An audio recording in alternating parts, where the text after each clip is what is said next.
Cuando vemos que alguien da una bofetada a nuestra madre, ¿cuál es nuestra reacción? Evidentemente es defenderla. Es nuestro deber como verdaderos católicos y es nuestra obligación tener esta formación sólida que un verdadero católico debe tener para poder defender a la Virgen María.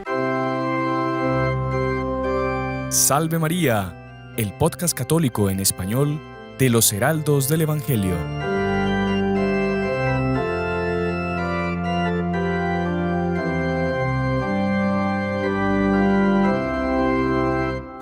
Muy queridos amigos, Salve María, sean todos bienvenidos a este nuevo episodio de este programa Salve María con los Heraldos del Evangelio, cuyo nombre pues bueno, muy bien conocen y la verdad es que es una alegría para nosotros poder estar nuevamente con ustedes compartiendo temas para enriquecer, para aumentar nuestra fe y en este caso pues bueno, estamos como siempre con nuestros tan queridos panelistas, el Padre Íñigo, muy conocido y querido por todos. Padre, bienvenido, Salve María. Salve María, hermano Gerardo.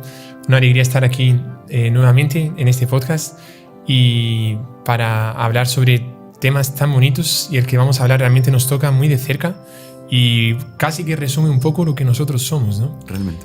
Lo que nosotros somos y cuál es nuestra misión en el mundo de hoy. De alguna manera, por lo menos, el tema de hoy hace parte de esa misión. Ya lo vamos a decir cuál es el tema ya. Y le damos también la bienvenida a nuestro querido hermano Alejandro Soto. Salve María. Salve María a todos. Un gusto estar aquí con ustedes.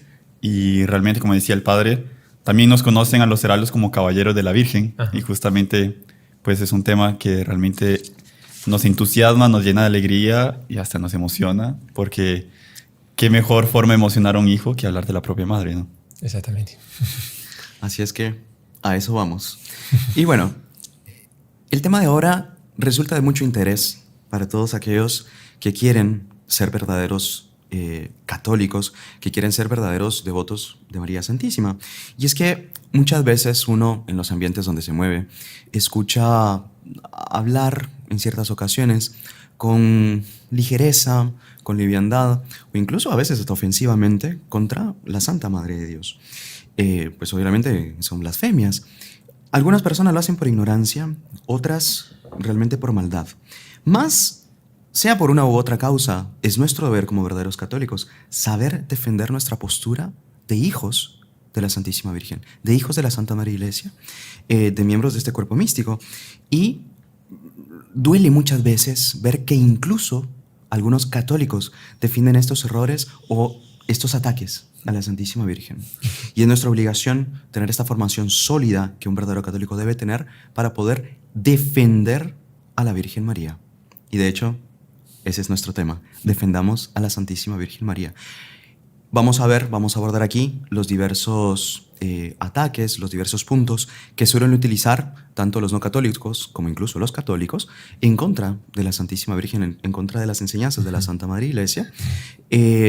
Y sobre todo lo que nos interesa es argumentar, tener nosotros esa sólida base que nos lleve a poder defender a la Santísima Virgen, no solo porque la sentimos como madre, porque la queremos como tal, sino porque creemos racionalmente con fundamentos sólidos, bíblicos, lógicos, que hemos de defenderla como tal y, en fin, no es un mero sentimentalismo. Entonces, eso es lo que queremos ahorita plasmar y para eso entramos entonces en el tema para no alargarnos más. Primera pregunta que surge al respecto de estos temas antes de entrar en las principales preguntas, y es que muchas veces uno ve ciertos ataques que se dan con mucho odio a la Santísima Virgen. Surge entonces la pregunta, ¿por qué tanto odio? ¿Por qué tantos ataques de diversas maneras a un ser tan delicado como es una madre?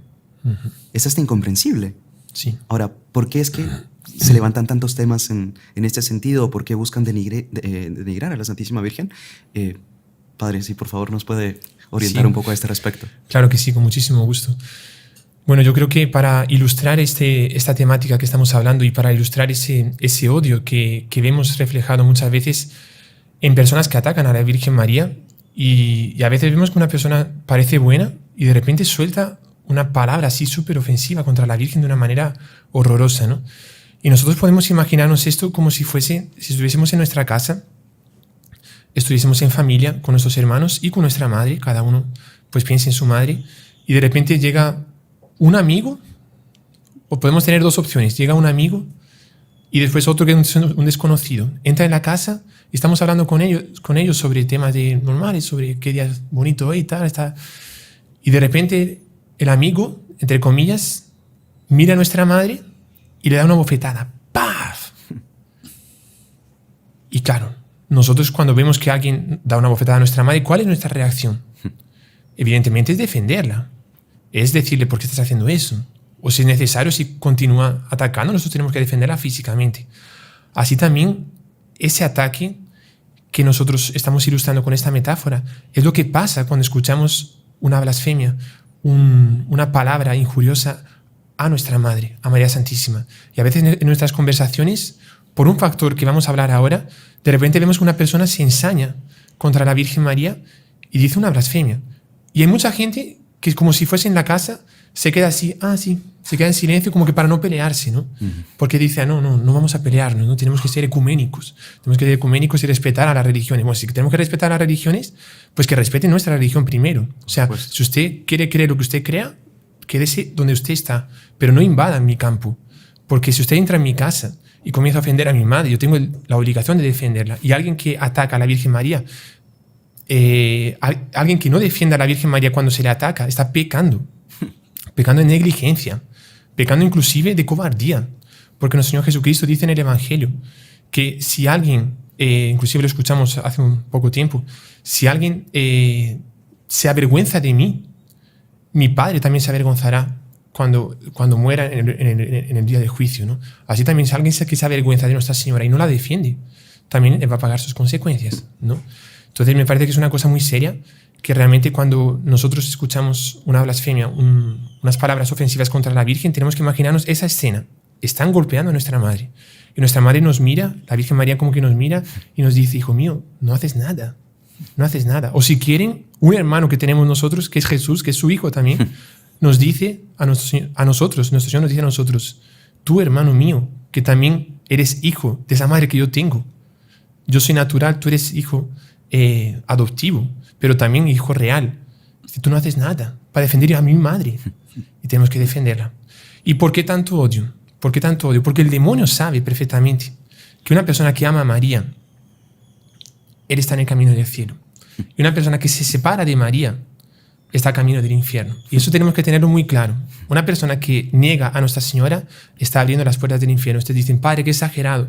No soy exagerado, porque aquí tenemos una frase de San Maximiliano María Kolbe, que justamente él habla sobre, él funda, ¿no?, la milicia de la Inmaculada, que tiene mucha relación con nosotros, ¿no?, porque claro, nosotros nos conocen como los caballeros de la Virgen, sería el mismo sentido. Y tiene unos escritos súper bonitos para infundir a sus hijos espirituales ese carácter beligerante, en el sentido espiritual de la palabra, un carácter militante de defender a la Virgen, defender a la Inmaculada contra los ataques que se le hacen. Y San Maximiliano María Kolbe, un santo reconocido por la Iglesia, dice: aquel que se aparta de la Madre Santísima tiene perdida la salvación. El que no quiere tenerla por madre no tendrá a Dios por padre. O sea, esos protestantes que dicen por ahí, Dios es mi padre y María no es nuestra madre. Si usted no tiene a María como madre, Dios no es su padre. Y eso lo tienen que tener muy claro. Y nosotros tenemos que tenerlo claro también para defenderlo. Claro. Y bueno, no sé si el hermano Alejandro quiere... No, comentar. Es impresionante pues comentar un poco la frase de San Maximiliano, cómo es intransigente, o sea, o es o no es, no hay medio término, no hay cómo quedarse encima del muro, o sea, no hay cómo hacer equilibrio en la cuerda floja, digamos, o tenemos a Nuestra Señora como madre, o nos condenamos y punto, ¿no? O sea, no hay cómo discutir, digamos. Realmente es súper impresionante. Sí. Incluso en algunas ocasiones me parece que, para usted nos ilustrará un poco más, que el sentirse ofendido cuando la madre es ofendida, Dios se ha manifestado en diversas ocasiones. Sí. Cuando ve que su madre es ofendida y que nadie toma posición por ella. Creo que más de algún hecho, estábamos comentando, claro, ahí en la preparación, me parece que inclusive el propio San Maximiliano María Kolbe en ese mismo trecho dice así: aquel que se pronuncia en contra de la Inmaculada se aparta de la misericordia divina y hace que la justicia recaiga sobre él. Y él cuenta un hecho que se dio, esta carta aquí, él escribe en el 9 de noviembre de 37. En 36 estaba comenzando la guerra civil en España, y él cuenta un hecho que se dio en la guerra civil española, en la cual unos comunistas comenzaron por odio, habían invadido un pueblo, entraron en la iglesia, colocaron la imagen de Nuestra Señora y tenían un odio tan grande por la Virgen. Y aquí entra la cuestión del odio por la Virgen. Tienen un odio tan grande por la Virgen. La Virgen era una imagen, no era una persona. Pero ellos comienzan a fusilar a Nuestra Señora y cada uno le pega un tiro. Eran varios y comienzan a disparar, pa, pa, pa. Y un tiro le da en la cabeza, un tiro le da en el corazón, no sé, en cualquier lugar. Pues bien, se aplica lo que San Maximiliano María Kolbe dice.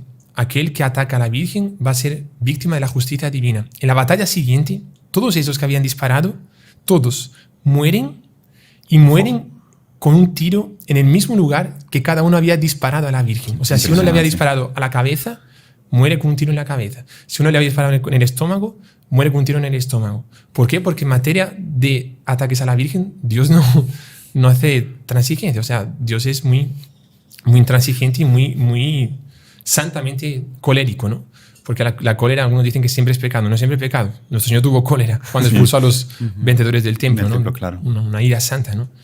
Entonces, pero no, incluso con esos milagros, cuánto Dios ama a su Madre Santísima y cuánto Él la defiende. Exactamente. Porque entonces nosotros vamos a ser diferentes. Claro. O sea, es absurdo si un verdadero católico quiere ser un verdadero imitador de nuestro Señor Jesucristo, imitador de Dios, porque me van a decir que es mera casualidad que todos van a morir en el lugar exacto.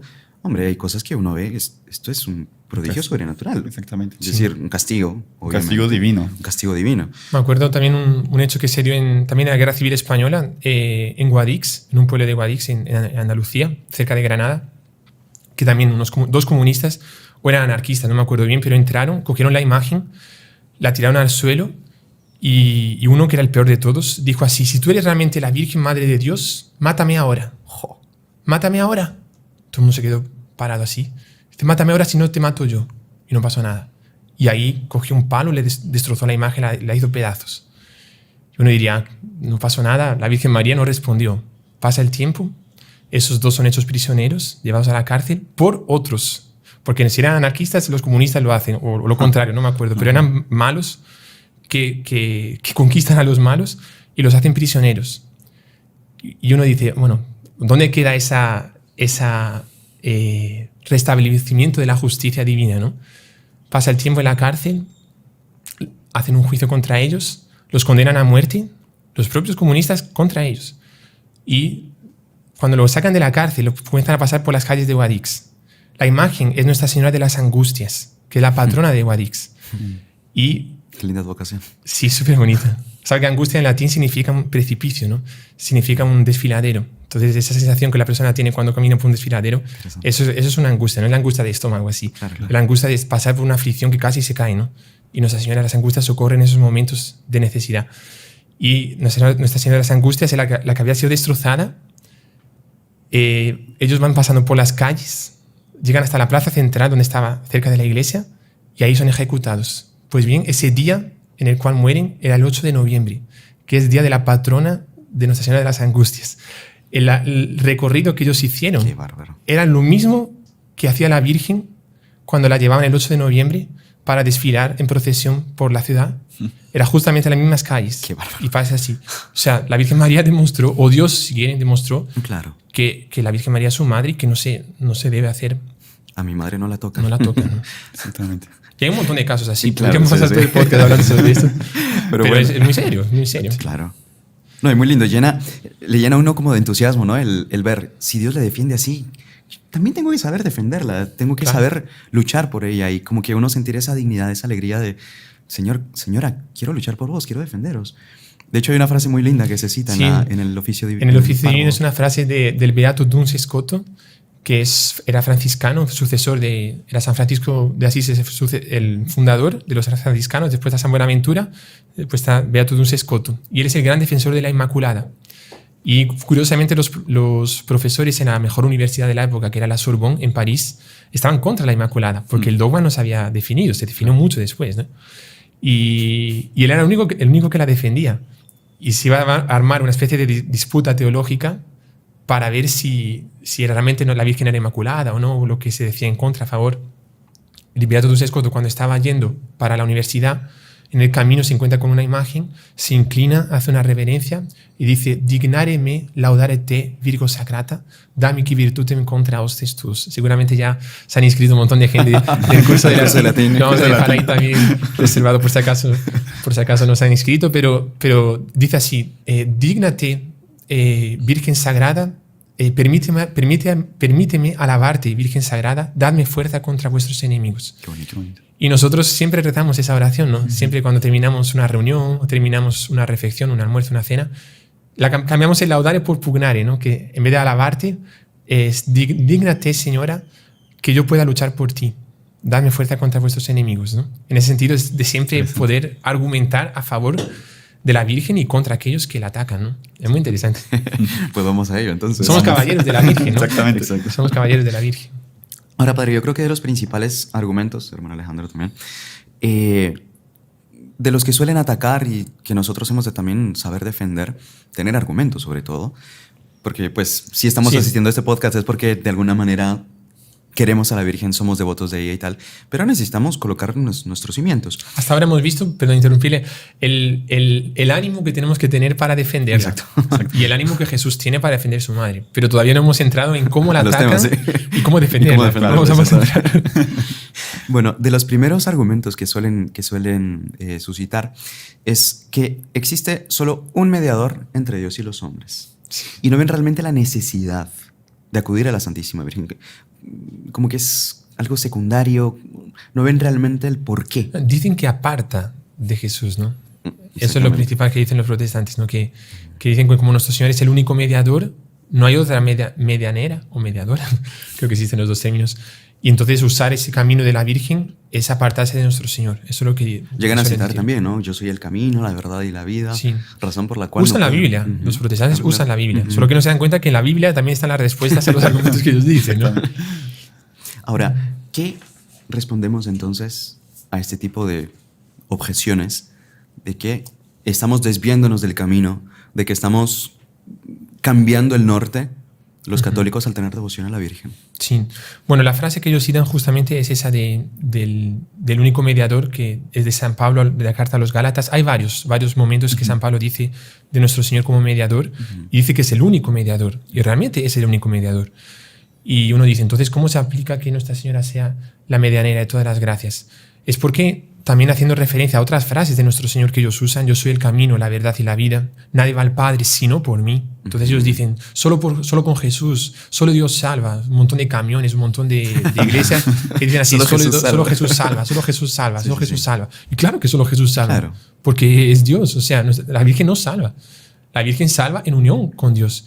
Y ese es el principal argumento que hay que decirles. Dice, ustedes piensan que la Virgen María está en otro camino de Jesús, pero en realidad en ese camino que es Jesús para llegar al Padre, la Virgen María está dentro de ese camino, como tantos de los santos, como están sus amigos también, los amigos que usted pueda tener. Y así como nosotros, hay gente que le pide ayuda al pastor. Bueno, una cosa que tenemos que dejar claro aquí también: nosotros no estamos queriendo atacar a ninguna religión, ni decir que los protestantes son tal cosa así. Estamos queriendo solo defender nuestra religión.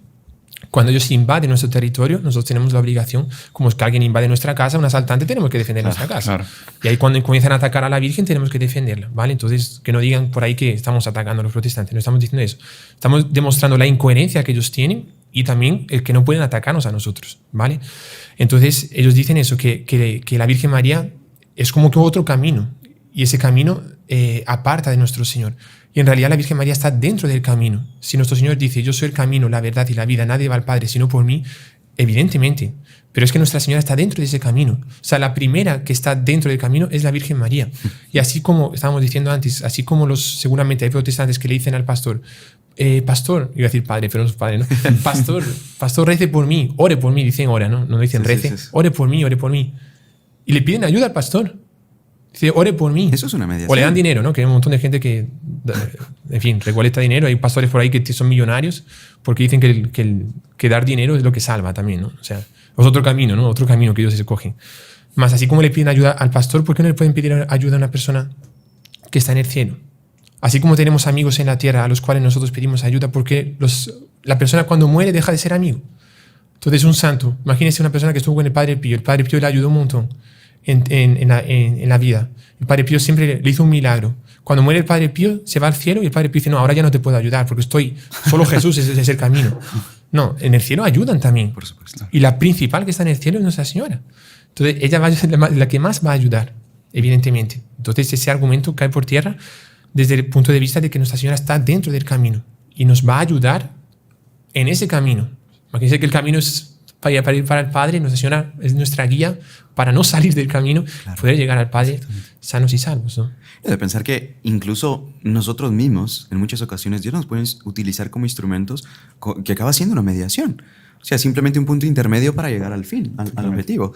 El hecho de yo acercar a alguien a la iglesia, de yo acercarle a la confesión, en fin, que Dios nos utilice como instrumentos para, obviamente, es un tipo de mediación a su manera. Ahora, si nosotros que nos conocemos y somos como somos, podemos ser instrumentos para eso, ¿con cuánta mayor razón no lo va a hacer la Santísima Virgen? Claro. Escogida por el mismo Dios y bueno, en fin, todos los otros argumentos que iremos aquí desarrollando. Me parece pues muy interesante en ese sentido. Es bonito porque San Luis María explica que así como Dios escogió, digamos, a Nuestra Señora el camino para bajar a la tierra, también nosotros tenemos que seguir el mismo camino para llegar a Dios. O sea, Nuestra Señora es como un puente que une el cielo con la tierra. Que une el cielo con la tierra. Y el primero que inauguró ese puente fue el propio Nuestro Dios. Señor Jesucristo. Exactamente, para bajar del cielo a la tierra. Y Él quiere que nosotros pasemos por ese puente también. Exactamente. Que es el mismo camino que Él hizo. O sea, el camino que Él hizo para venir a la tierra es el camino que Él quiere que nosotros hagamos para subir al cielo. Por eso la Virgen es medianera de todas las gracias y hace el papel de ese puente. Y una cosa muy curiosa es que en la Biblia está, como decíamos antes, los argumentos contra ellos, ¿no? Porque San Pablo dice en los Efesios, carta a los Efesios 5:1, dice, sed imitadores de Dios como hijos queridos. Nosotros tenemos que imitar a nuestro Señor. Y ellos dicen eso, ¿no? Tenemos que imitar a Jesús, imitar a Jesús, imitar a Jesús. Perfecto. Imiten a Jesús entonces. Porque miren esta imagen aquí. El niño Jesús sería que no tenía amor por su madre. Ustedes tienen amor por su madre si su madre es buena.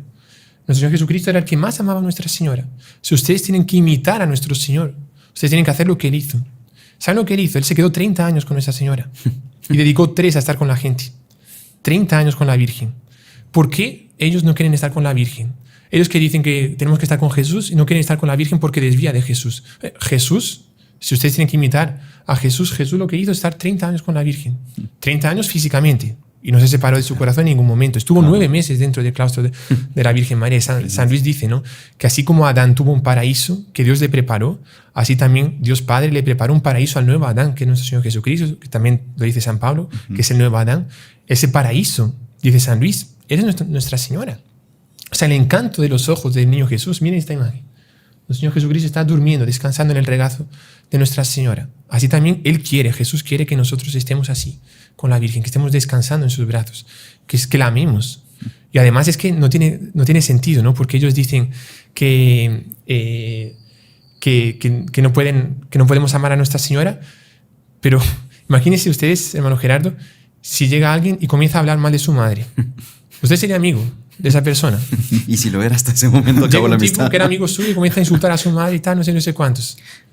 Es que es diríamos, no entremos en devoción, entremos en normas de educación básica. Exactamente. Si yo respeto a alguien, voy a respetar a los suyos, a sus miembros de la familia. Sí. Aunque no me caigan bien, yo lo respeto. Exactamente. O sea, debo, por cortesía básica, saber respetarle.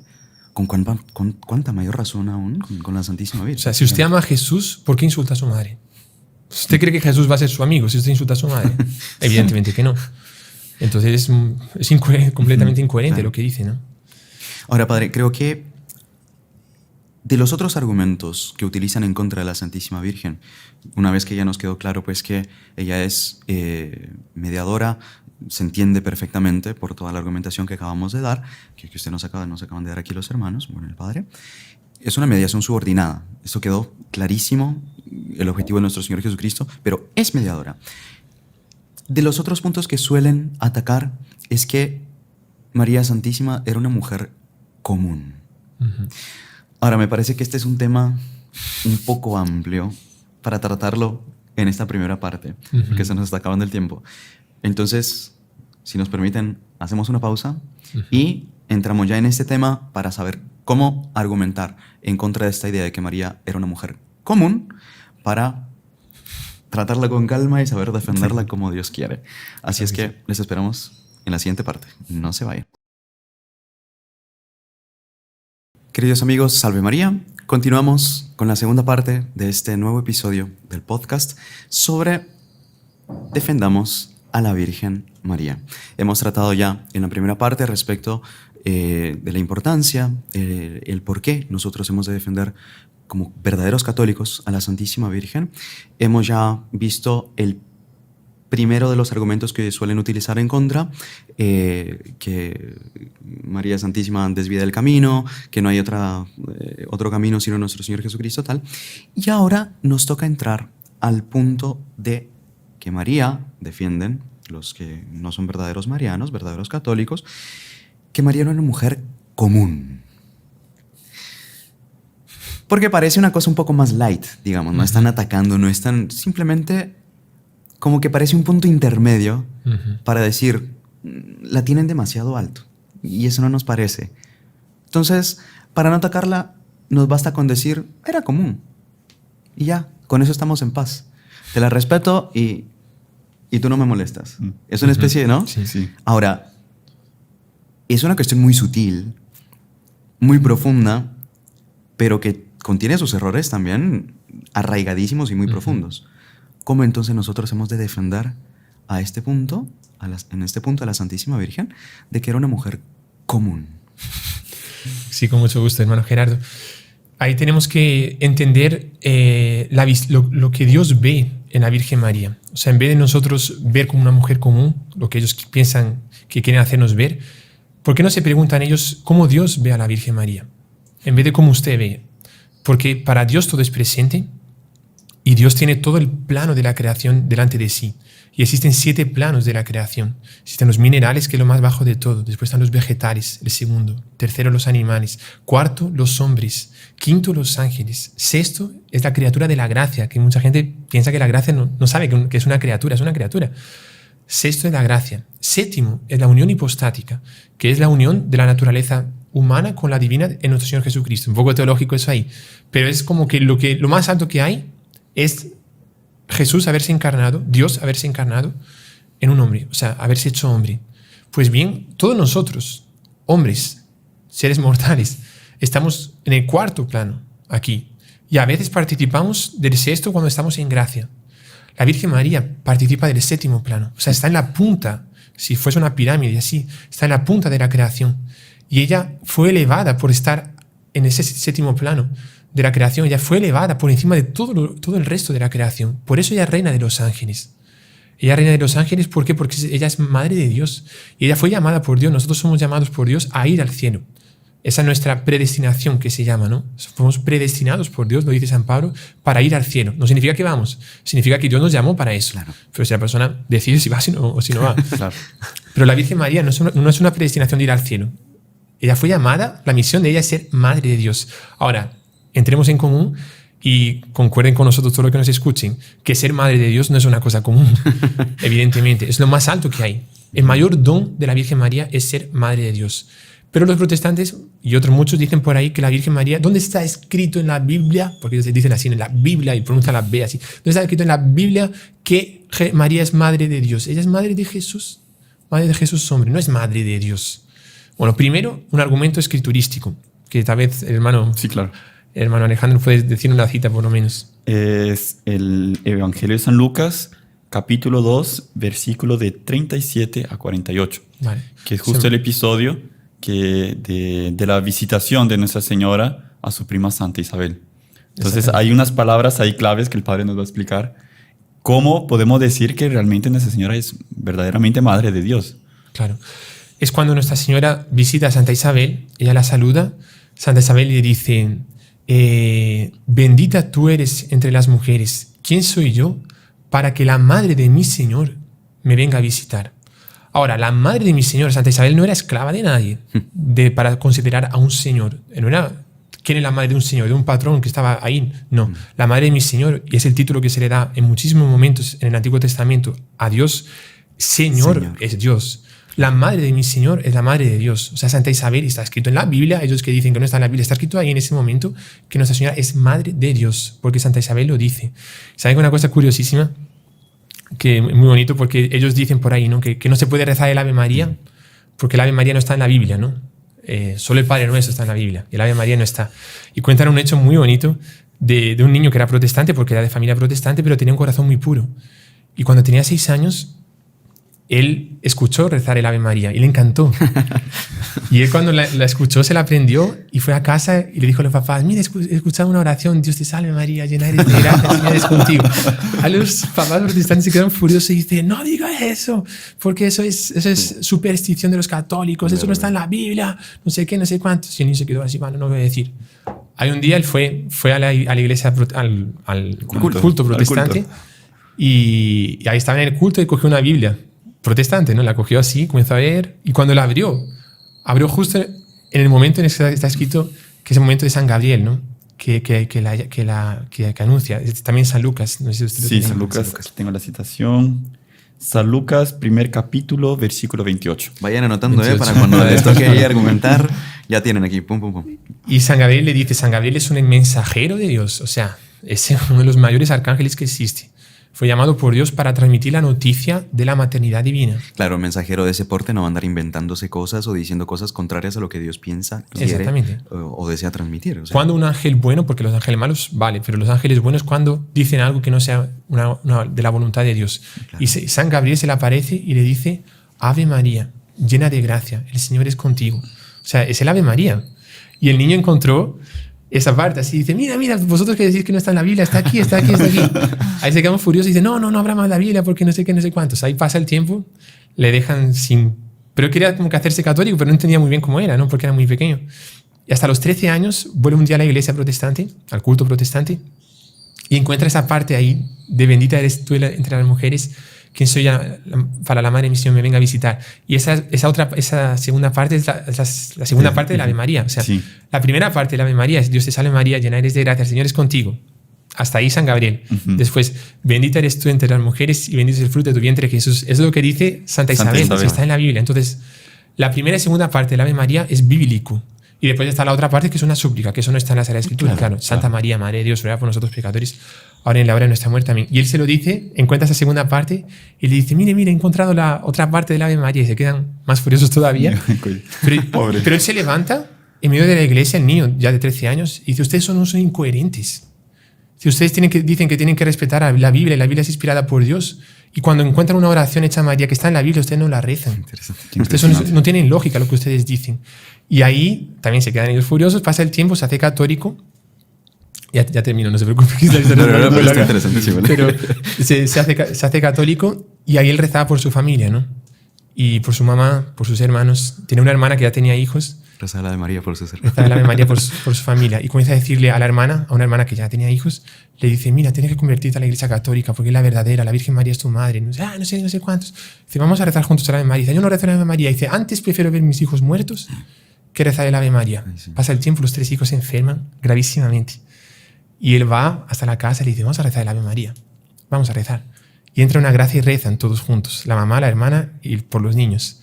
En el momento que terminan: Santa María, Madre de Dios, ruega por nosotros pecadores, ahora y en la hora de nuestra muerte. Amén. En ese momento, unos 5 minutos después, o 10 minutos después, los niños se curan completamente, milagrosamente. Impresionante.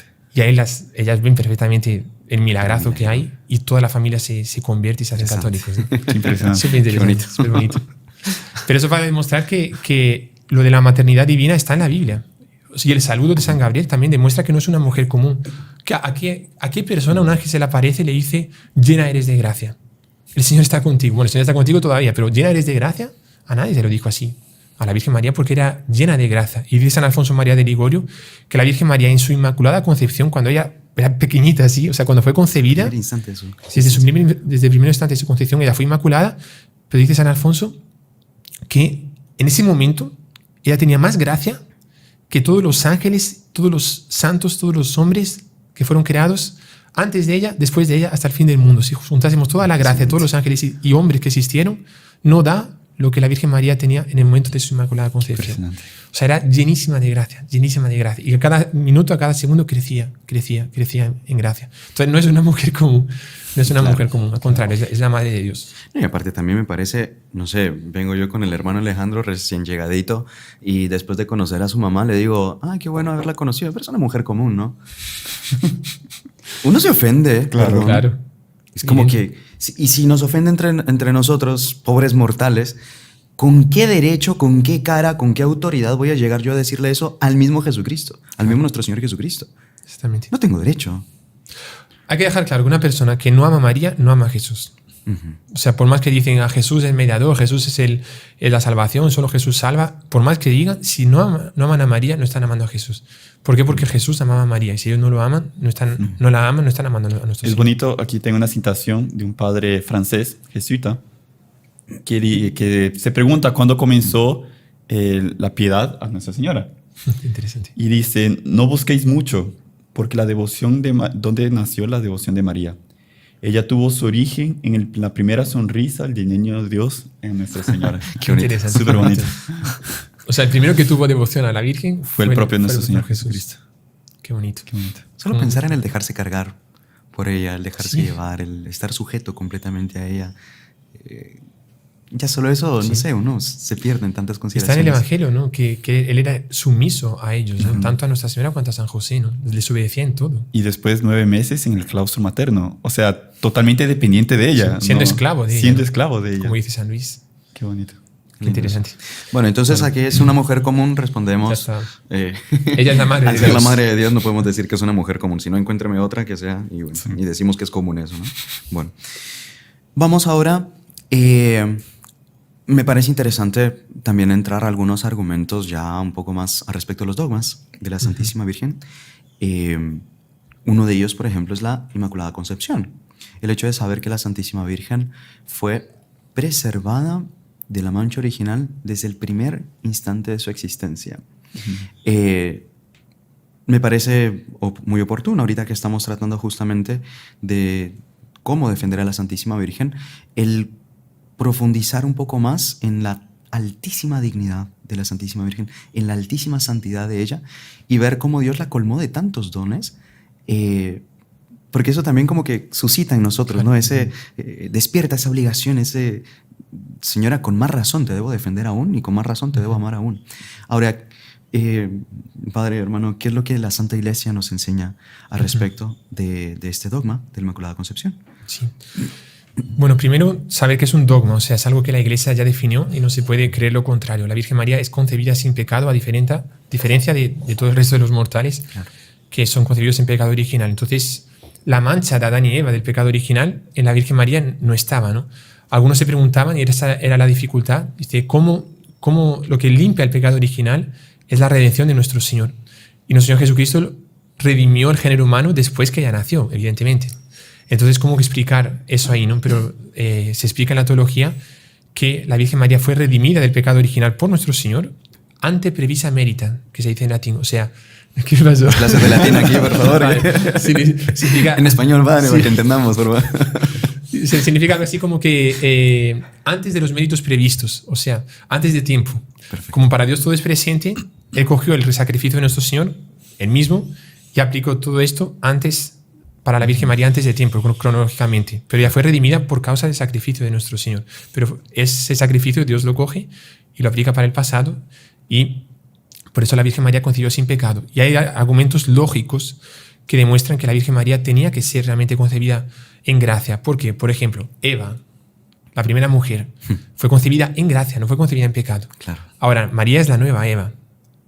Y ella iba a ser madre de Dios, fue madre de Dios. ¿Cómo es posible que la antigua Eva fue concebida en gracia y la nueva Eva va a ser concebida en pecado?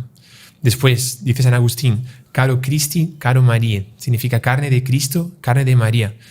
Toda la carne de nuestro Señor fue formada solo por la carne de María. O sea, San José no entró en la parte natural. Claro.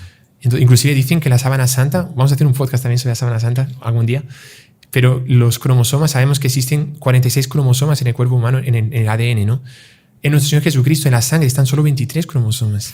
¿Por qué? Porque 23 son del elemento masculino, 23 del elemento femenino. En Jesús solo estaba la parte femenina.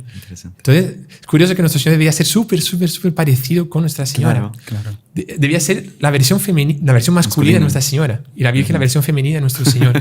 Entonces, ¿cómo es posible que la carne que nuestro Señor Jesucristo heredó, por así decirlo, de la Virgen María fue formando, si era una carne purísima, porque sí que en Jesús no había pecado, no era posible que Nuestra Señora hubiese pecado porque le transmitiría también la mancha, ¿no? Dicen también de un manantial.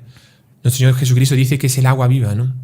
Dice, ¿cómo es posible que un agua cristalina haya nacido de un manantial que está manchado, ¿no? Un manantial corrompido. Al contrario, el manantial tiene que ser purísimo, ¿no? Y uno de los otros argumentos también es que ella es la reina de los ángeles, ¿no? Y las personas que están concebidas en pecado original, nos dice la teología, que antes del bautismo somos esclavos de Satanás. Una persona que está concebida en pecado. Por eso la importancia de bautizar cuanto antes a los niños. Porque hasta ese momento son esclavos del demonio. Ahora, ¿cómo es posible que la Virgen María, que era llamada y es reina de los ángeles, cómo va a ser, aunque sea por algunos instantes, va a ser esclava de Satanás, como nosotros somos? Imposible que la reina de los ángeles sea esclava de los ángeles, de los ángeles malos. Caídos, claro. Entonces son los argumentos lógicos, ¿no? De razón. Y es bonito porque la Iglesia, justamente en la Inmaculada Concepción, nos trae el protoevangelio, que es en el Génesis capítulo 3, versículo 15, que dice que la mujer aplastará la cabeza del demonio. O sea, justamente llamando a la Inmaculada, que no tiene nada, o sea, que ella aplasta y vence, y que no tiene ni una parte con él, siendo inmaculada, siendo pura, ¿no? Exactamente. Porque si fuese manchada, no aplastaría la cabeza del demonio. Exactamente. Porque estaría haciendo parte del pecado. Parte del pecado, exactamente.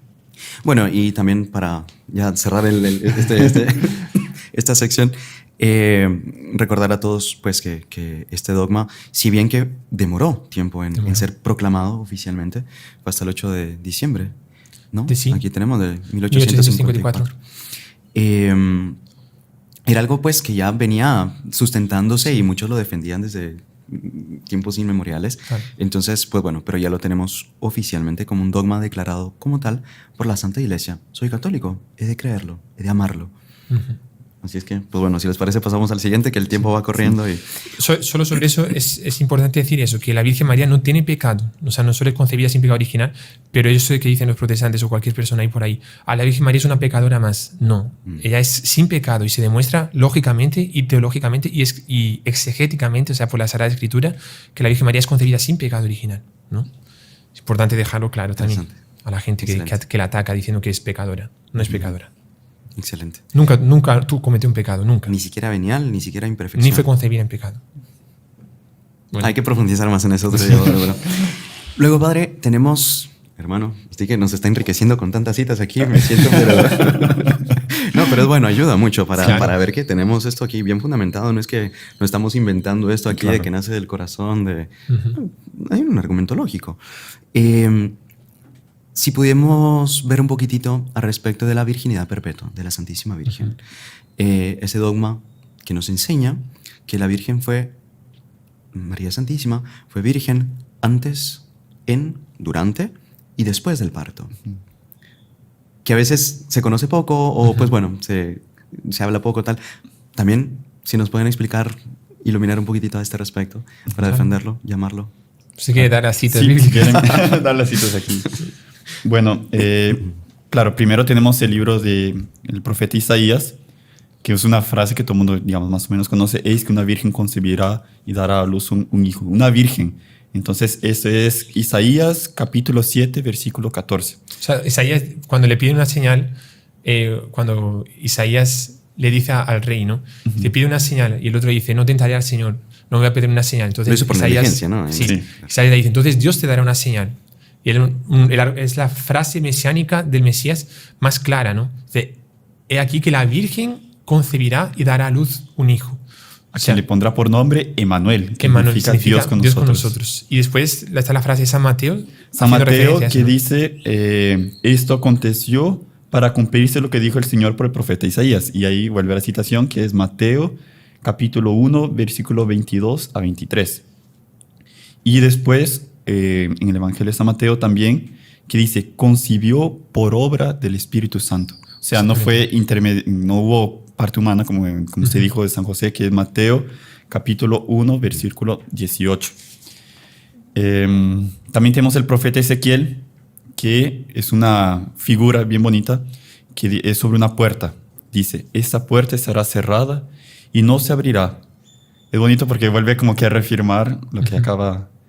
Y nadie pasará por ella, porque el Señor Dios de Israel entró por esta puerta y ella estará cerrada mismo para los príncipes. Eso lo encontramos en Ezequiel capítulo 44, versículo 2. Bonito eso. Súper bonito. Muy interesante. Y es justamente eso, o sea, la Virgen María es virgen, porque lo dice Isaías, lo dice San Mateo cuando habla de ese episodio, que se sucedió para cumplirse la escritura, que la Virgen concebiría, o sea, ella fue virgen al concebir, por tanto no fue como de la forma que se concibe generalmente, ella concibió por obra del Espíritu Santo, el Espíritu Santo la fecundó, después ella fue virgen durante el parto. Por tanto, el niño Jesús, es muy bonito lo que explica, ¿no? Que el niño Jesús asumió en ese momento cuerpo glorioso. O sea, no nació como las otras personas nacen, pero nació con cuerpo glorioso, y los cuerpos gloriosos pueden atravesar paredes. Entonces Jesús, el bebé Jesús, el niño Jesús, atravesó castamente y santamente la puerta, por así decirlo, del vientre de Nuestra Señora, manteniendo su virginidad, ¿no? Por eso es durante el parto.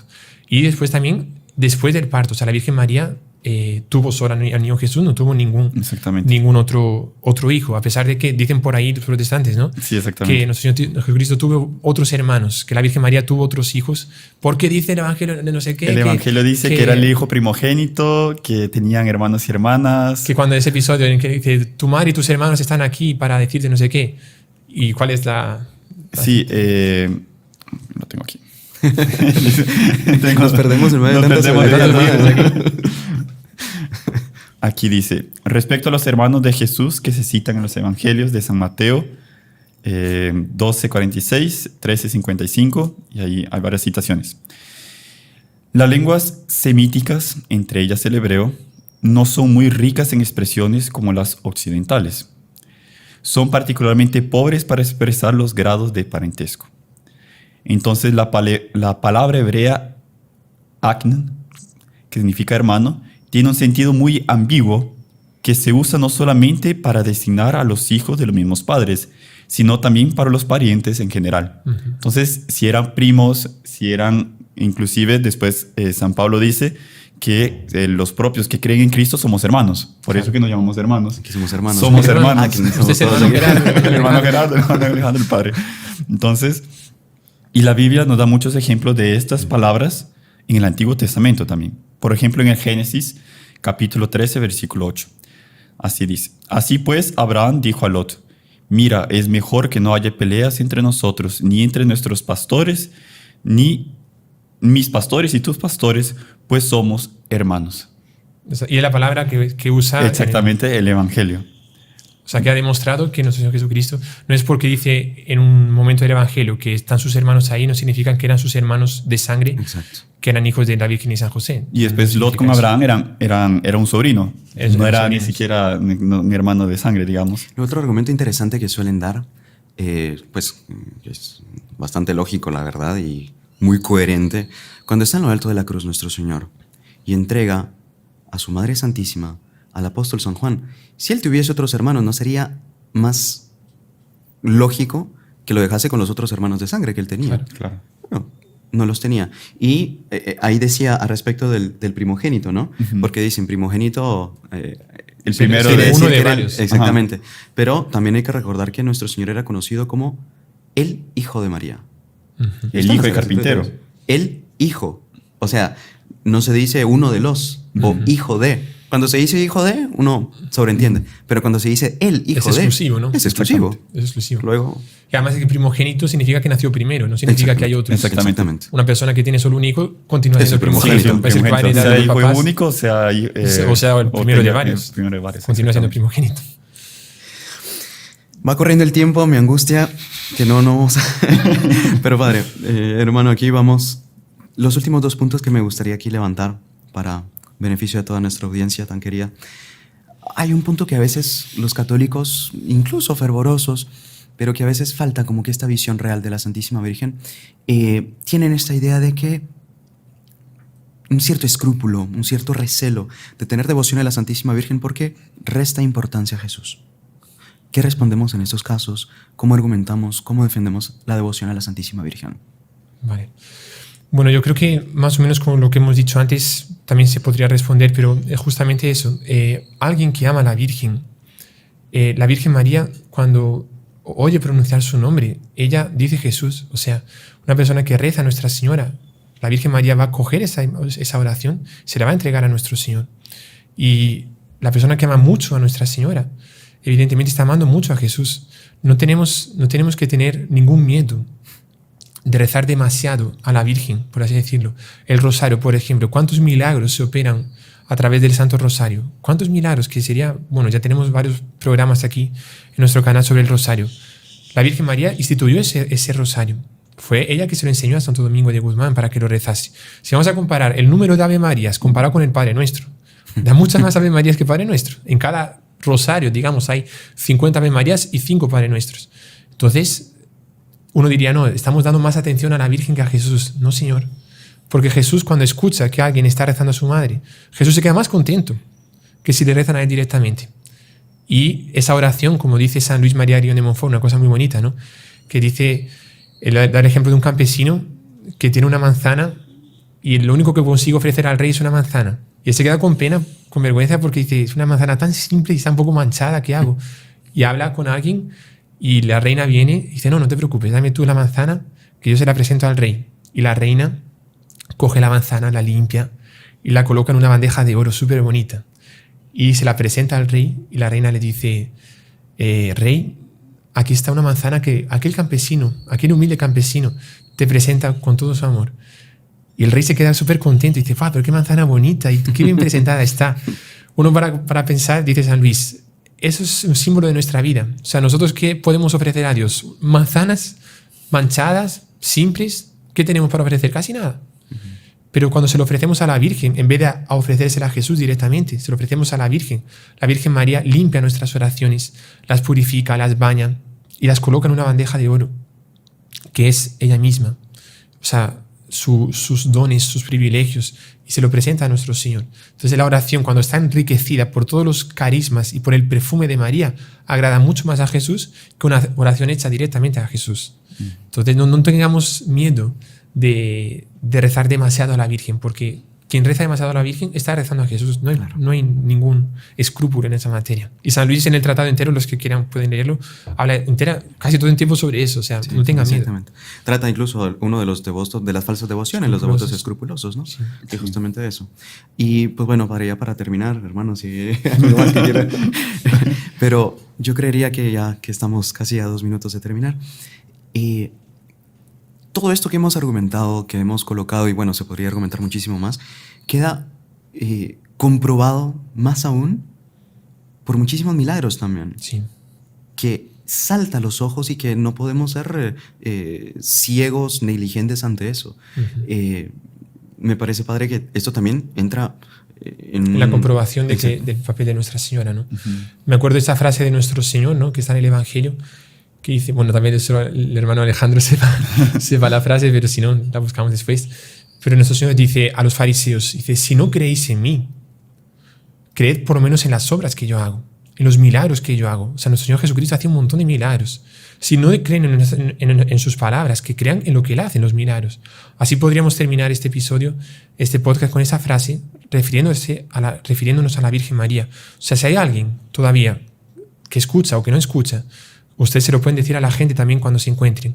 Si no creen en lo que hemos dicho, en las palabras que hemos dicho, los argumentos de la Biblia, lógicos, lo que sea, por lo menos que crean en los milagros que Dios hace a través de la Virgen María. Porque Lourdes, tuvimos la fiesta hace poco, en Lourdes, que es un lugar en el cual la Virgen se apareció 18 veces, en Lourdes hay registrados más de 7.000 milagros científicamente. O sea, la ciencia dice no hay explicación. Ahora, ¿cómo es posible que Dios haga tantos milagros? Porque siempre es Dios que los hace, pero los hace por medio de María, en un lugar en el cual se ama tanto a la Virgen como es en Lourdes. Es un lugar en el cual Dios dice, aquí está mi madre para que la améis, para que reconozcáis que ella es realmente mi madre y vuestra madre, que le podáis pedir todo lo que queráis, que ella os va a atender. ¿Por qué? Porque ella coge esas oraciones y me las da a mí.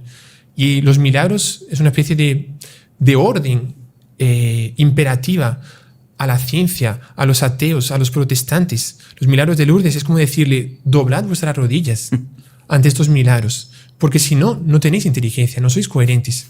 Porque si en un lugar en donde la Virgen desaparece hay tantos milagros, la ciencia tiene que decir, aquí la Virgen está y Dios, por medio de ella, hace tantos milagros a la gente. Entonces, creed por lo menos en los milagros que Dios hace por medio de la Virgen. Excelente. Muchísimas gracias de verdad, Padre, hermano, por estas enseñanzas que nos han compartido. Y pues bueno, esperamos que sea de muchísimo beneficio para todos los que nos acompañan siempre en estos programas. Les esperamos siempre. Compartan, defiendan a la Santísima Virgen. Y pues bueno, les esperamos en el siguiente episodio, no sin antes pedir al Padre su bendición. Claro que sí, con muchísimo gusto. El Señor esté con ustedes. Y con tu espíritu. Pidiendo a Dios por intermedio de la Virgen María, Madre de Dios Inmaculada, que Dios derrame su bendición sobre cada uno de ustedes para que también puedan defender siempre a la Virgen. Y la bendición de Dios Todopoderoso, Padre, Hijo y Espíritu Santo, descienda sobre ustedes, permanezca para siempre. Amén. Salve María. Salve María. Y si le gustó el video, no se olvide de inscribirse en el canal, dejar su like y activar las notificaciones en la campanita para no perderse ningún video del canal. Comente y comparta con sus amigos y familiares.